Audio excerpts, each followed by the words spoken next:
महाराष्ट्र विधिमंडळाचे सदस्याचे वेतन व भत्ते आणि महाराष्ट्र राज्य विधिमंडळातील विरोधी पक्षांचे वेतन व भत्ते सुधारणा विधेयक क्रमांक 2016 संमत करावे।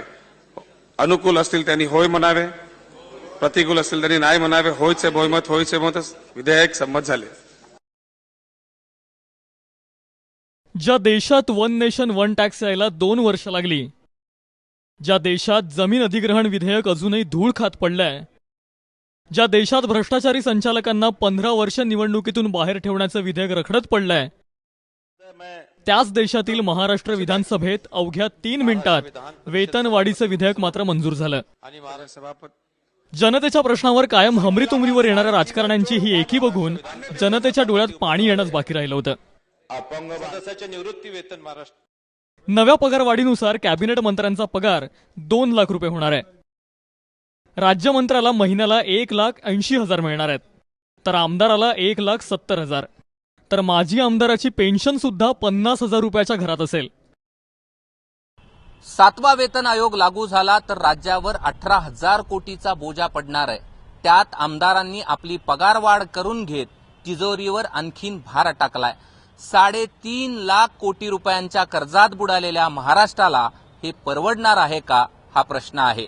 तुम्ही हे सगळं वाढत असताना ज्याच्या अधिकारानं आपण इथं आलो, जे सामान्य माणूस आहे, ज्याला 2 पाय नाही, अध्यक्ष महोदय, डोळे नाही, असं 600 रुपये महिन्यानं होतं का? ते आश्वासित करावं आम्हाला का त्याचा पण तुम्ही शासन निर्णय केला 600 रुपये महिन्याच्या ऐवजी 1000 रुपये महिना देण्याचा, मग त्याचा सुद्धा भत्ता वाढवायचं का करत नाही? तो लगेच लागू करणार, किती दिवसात तुम्ही वाढवणार ते मला सांगितलं पाहिजे। आपल्याकडे बहुतेक आमदार खासदार आलिशान गाड्यांमध्ये फिरतात। त्यांच्या निवडणूक प्रतिज्ञापत्रातील संपत्तीचे आकडे लोकांचे डोळे पांढरे करणारे असतात।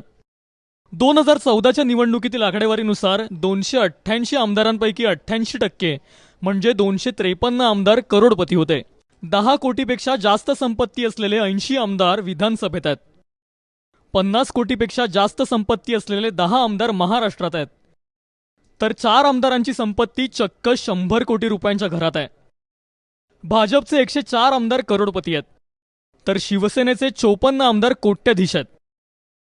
राष्ट्रवादीचे 39 तर काँग्रेसचे 38 आमदार करोडपतींच्या यादीत आहेत। यात अबू आझमींनी 126 कोटींची, सुरेश जैन यांनी 82 कोटींची, तर भाजपच्या मंगलप्रभात लोढांनी 68 कोटीची संपत्ती जाहीर केली होती। आमदारांना आणि खासदारांना पगार वाढवण्यापेक्षा शासनाने शेतकऱ्याकडे लक्ष जास्त द्यावं, असेल आत्महत्या रोखतील। शेतकरी म्हणून आम्हाला कष्टाचं फळ मिळालं पाहिजे।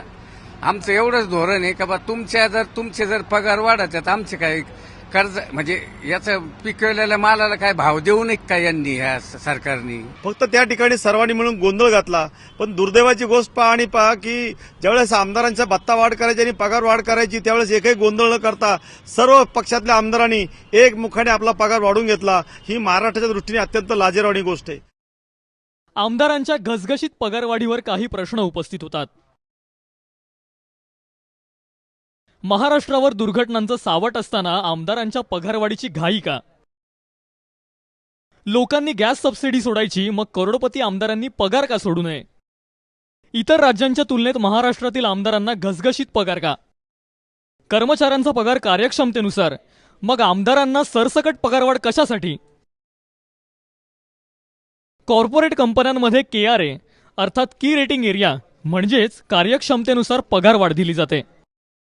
7व्या वेतन आयोगातही केंद्रानं काम दाखवा आणि पगारवाढ मिळवा असा फॉर्म्युला काढलाय। मग तोच न्याय आपल्या आमदारांना का नाही? त्यांना सरसकट पगारवाढ का द्यायची? पगारवाढीनं भ्रष्टाचार कमी होईल याची शाश्वती कोण देणार? मुख्यमंत्री परफॉर्मन्स कसा तपासणार? याची उत्तरं अनुत्तरित आहेत।